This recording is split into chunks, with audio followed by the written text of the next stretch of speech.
আচ্ছা, প্রথমে প্রশ্নটা দেখো। বলতেছে একটি ছেলে আংশিক পানিপূর্ণ কুয়ার মুখে হাত তালি দেওয়ার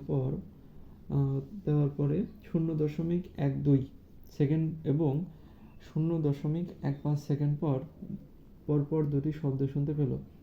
শব্দটির কম্পাঙ্ক 1.2 কিলোহার্টজ ছিল। বাতাস ও পানিতে শব্দের বেগ যথাক্রমে 330 মিটার পার সেকেন্ড এবং 1500 মিটার পার সেকেন্ড ইনভার্স 1 ছিল। গাণিতিক বিশ্লেষণে কুয়ার গভীরতা নির্ণয় করো। আচ্ছা, এখানে যা যা বলেছে একটু খাতায় তুলে নাও। আমরা এখন গাণিতিক বিশ্লেষণের মাধ্যমে ক্যালকুলেশনটা করব। আচ্ছা, কি বলেছে দেখো। বলতেছে যে একটা কুয়া আছে, এই মনে করলাম সেই কুয়া। আমরা কুয়া নিয়ে নিলাম। কারণ আমি এখানে হাত তালি দিছি, অর্থাৎ শব্দের উৎস করছি। এখানে আসার পরে পানির উপর থেকে শব্দটা এখানে গেছে, অর্থাৎ এরপর তো প্রতিধ্বনি শুনতে পাইছে। আর এই যে প্রথমেই পানির উপর থেকেই চলে গেল, এটার নাম দিলাম ডিস্টেন্স 1। এখানে যে টাইম সেটার সমান সেটার নাম দিলাম আমরা টাইম 1। তো এটা বলেছে 0.12 সেকেন্ড। ঠিক আছে, এবার এই শব্দটাই এতটুকু দূরত্বতে আসবে, এরপরে পানির ভিতরে এসে পানির নিচে তলে বাধাপ্রাপ্ত হয়ে আবার যাবে। এক্ষেত্রে এ ডিস্টেন্স অতিক্রম করছে, সেটার নাম দিলাম D2, এবং যে টাইম অতিক্রম করছে তার নাম দিলাম T2, এবং সময় নিচ্ছে 0.15 সেকেন্ড। এই কথাটুকু বলেছে। এবার বলেছে যে তোমার বাতাসে, বেগগুলো নিয়ে আমরা বাতাসে বেগ অর্থাৎ ভ্যালোসিটি অফ এয়ার, বাতাসে শব্দের বেগ 330 মিটার পার সেকেন্ড ইনভার্স 1, আর পানিতে শব্দের বেগ ভ্যালোসিটি অফ ওয়াটার, এখানে শব্দের বেগ 1500 মিটার পার সেকেন্ড ইনভার্স 1।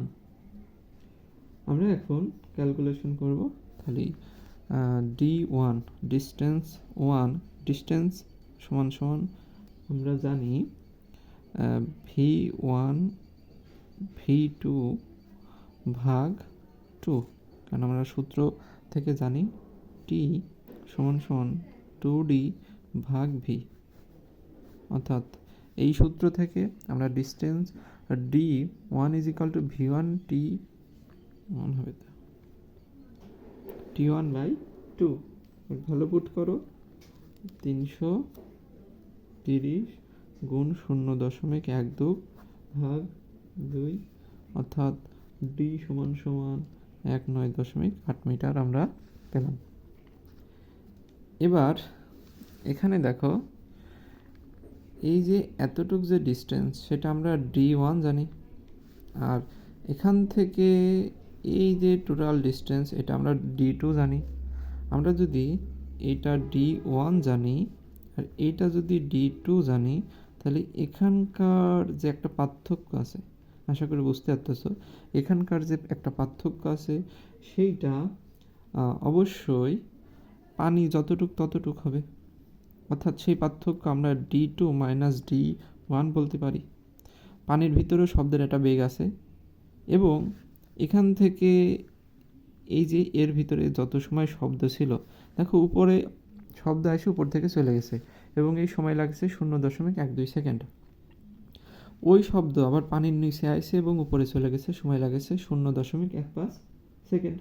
তাহলে এখানে পানির ভিতরে কত সময় সেকেন্ড ছিল, পানির ভিতরে কত সময় শব্দটা ছিল, অর্থাৎ T2 মাইনাস T1 যদি করো তাহলে তুমি সেই সময়টা পাবা 0.15 সেকেন্ড মাইনাস 0.12 সেকেন্ড যদি করো, তাহলে তুমি সময়ের মান পাচ্ছ 0.03 সেকেন্ড।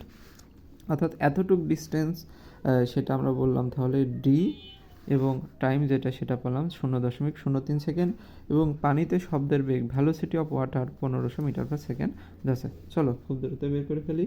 অর্থাৎ D2 minus D1 is equal to V2,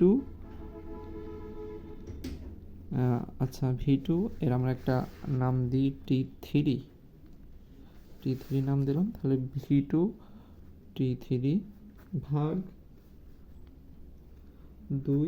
calculation যদি করো তাহলে পানিতে শব্দের বেগ হচ্ছে 1500 পানিতে শব্দ ছিল 0.03 সেকেন্ড, ভাগ 2 দিয়ে যদি করি তাহলে এই যে পার্থক্য সেটা 22.5 মিটার আসে। অর্থাৎ D2 মাইনাস D1 সমান 22.5 মিটার। আবার আমরা এখান থেকে পাচ্ছি যে D1 ছিল সেটা 19.8 মিটার এবং আমরা D2 মাইনাস D1 পাচ্ছি 22.5 মিটার। অতএব D2 22.5 প্লাস D1 বা 22.5 প্লাস D1 এর মান হচ্ছে 19.8, ক্যালকুলেশন যদি করো তাহলে 42.3 মিটার। অর্থাৎ সম্পূর্ণ কুয়ার যে গভীরতা ছিল D2 সেটা আমরা পেয়ে গেলাম 42.3 মিটার। আশা করি বুঝতে পারছো।